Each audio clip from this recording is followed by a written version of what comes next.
Heroes. In Greek mythology, why did they all have such tragic fates? Why does their story so often end in sorrow? Because heroes were never born for themselves. They were born for the system, created by Zeus for a reason. Each of them had a function, a mission to fulfill the will of the gods, or even better, to lead human beings into those divine plans. From the dawn of creation, Gaia, the Mother Earth herself, gave birth not only to gods, but to countless beings, each with its own purpose.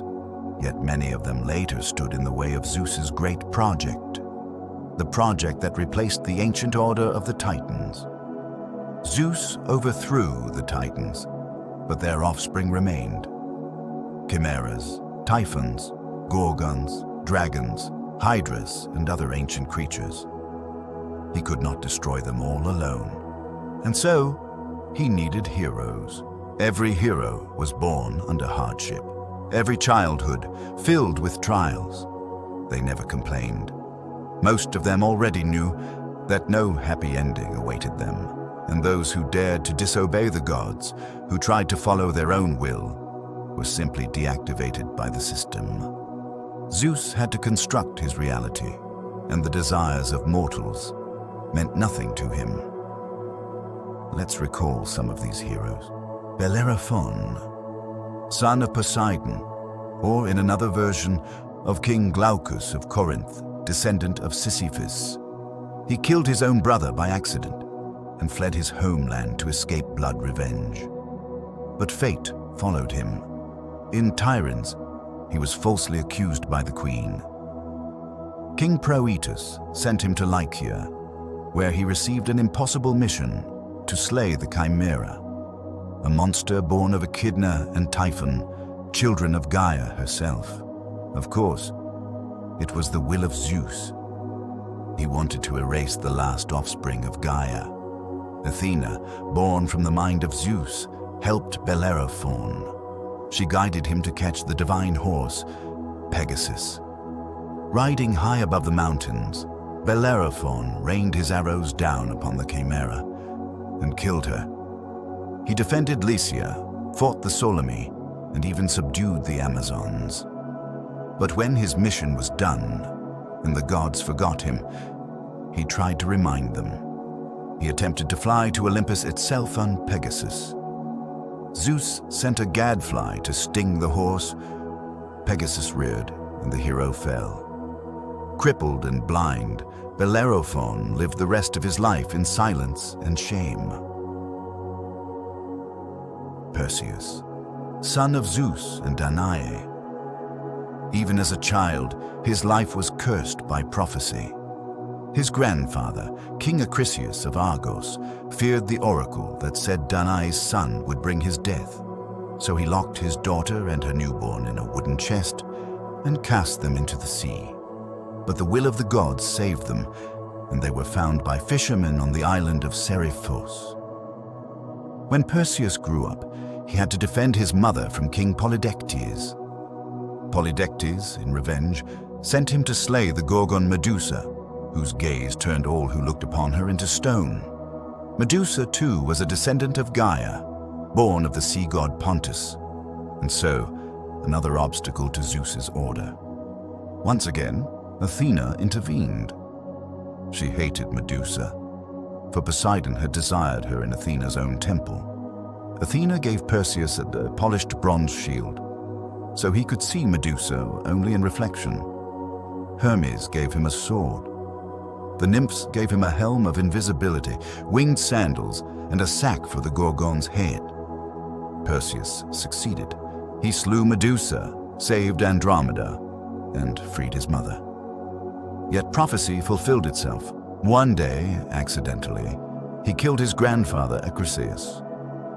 Still, Perseus was among the few heroes who ended his life in peace, surrounded by his family, and found rest in Elysium. Theseus, son of Poseidon and King Aegeus, a hero who faced many trials before reaching his father's throne. He killed the Minotaur, the monster of Crete's labyrinth. You can find that story on my channel. After the victory, Theseus left his beloved Ariadne behind and sailed home. But he forgot to change the ship's black sail to white. When his father saw the dark sail, he believed his son was dead and threw himself into the sea. That sea still bears his name, the Aegean. Theseus completed his mission, and the gods forgot him. In the end, he was betrayed and killed in exile. Jason, great-grandson of Isolus, lord of the winds, raised by the wise centaur Chiron, leader of the Argonauts.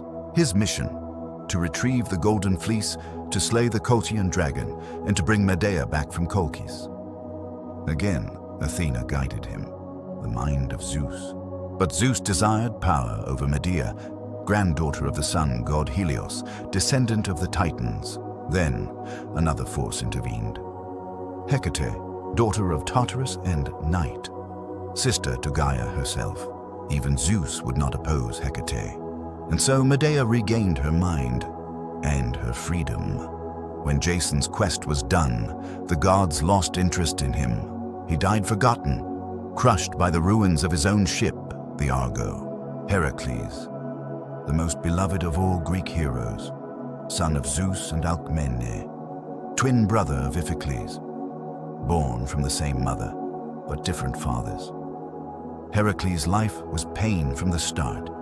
Hera, jealous of Zeus's affair, sent madness upon him, and he killed his own children.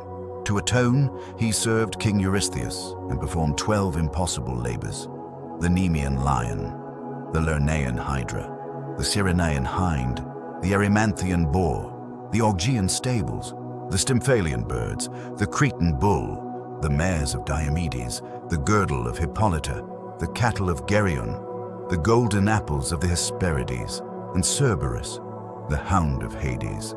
He endured everything and was rewarded with immortality. Many others followed. Cadmus, founder of Thebes, later turned into a dragon. Castor and Pollux, sons of Zeus and Leda. Hector, Achilles, Patroclus, Diomedes. A whole generation of heroes. The fourth, as Hesiod once wrote. But even an army of heroes is not truly an army. Each hero fights alone, a legion of solitary warriors, bound by fate, not unity. So, Zeus decided to gather them all, to test them, to purge what must end, and preserve what must remain. Thus began the Trojan War. 10 years of conflict, 10 years of destruction, 10 years to reshape the algorithm of existence. Myth is the space where the world tells its own story. It is a mathematical model, an algorithm, repeating itself again and again, until someone understands it and rewrites it.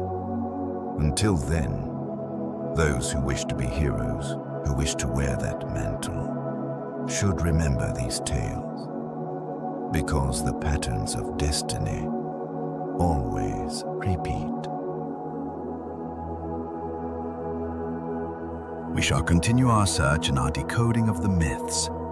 And to you, thank you. Thank you for your attention and for the time you spent watching and reflecting. If you wish to support this project, give this video a like and subscribe to the channel to follow the next investigations of crazy mythology. And may it all work out for us.